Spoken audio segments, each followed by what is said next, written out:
kalau mau kerja di hotel tuh apa yang harus disiapkan? Terutama bagi pemula lah, beginner kan? Kalau untuk beginner ya sebenarnya. Kalau untuk kerja sebenarnya yang penting sih niat sebenarnya. Kalau udah ada niat, ya pasti bisa. Ini kan ada niat dulu, karena kan kalau skill kan itu bisa dipelajari. Tapi untuk attitude itu nggak bisa. Jadi yang paling penting itu ada niat, ada attitude yang baik, sama ada kemampuan sih sebenarnya. Paling nggak, karena di hotel kan paling nggak bisa komunikasi English. Jadi English is basic in hotel. Jadi saya kira untuk kerja di hotel ya paling nggak bisa English as a basic, ada kemampuan, ada siap mental, sama punya attitude yang baik. Itu sih sebenarnya. Untuk menuju ke sana. Kalau untuk di posisi itu yang jelas pasti kemampuan sih sekarang. Yang jelas untuk kemampuan dari mental yang pasti harus udah bisa settle dulu.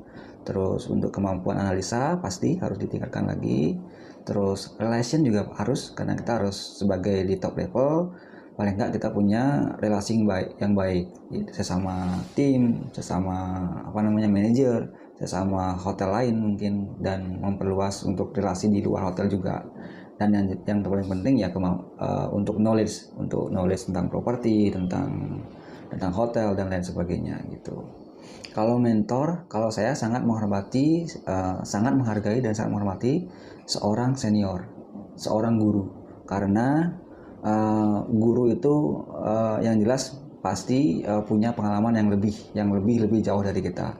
Mungkin kita bisa lebih pintar dari guru atau senior, tapi untuk dari sisi pengalaman mental itu mungkin masih jauh, masih banyak hal yang perlu dipelajari. Jadi kalau saya ketemu senior atau mungkin guru, saya pasti akan belajar hal baru, karena memang kalau menurut saya tuh untuk pengalaman tuh nggak bisa ditukar gitu. Jadi pasti kita bisa belajar hal baru, hal lebih dari seorang senior atau guru gitu.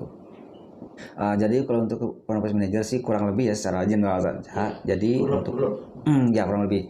Jadi kalau untuk front office manager itu kurang lebih role-nya yang jelas tetap untuk kontrol ya. Jadi kita memang manager ya pasti kontrol dari sisi staffing, terus dari sisi budget juga sesuai dengan inline, sesuai dengan budget. Terus untuk sisi service juga sama quality. Jadi yang jelas kita tetap kontrol dari sisi service sesuai dengan standar service, sesuai dengan brand standar. Terus untuk quality juga sesuai dengan brand standar dan brand quality. Terus untuk staffing sesuai dengan kebutuhan. Jadi tidak terlalu tidak kurang dan tidak lebih. Jadi mungkin pas sepi kita atur biar tidak terlalu banyak orang, dan ramai juga nggak terlalu kurang orang gitu.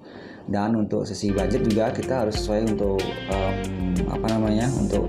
untuk secara budget ya, kayak order barang, pengadaan barang itu harus sesuai dengan budget yang telah disesuaikan sebelumnya gitu. Jadi kurang lebih kayak itu sih.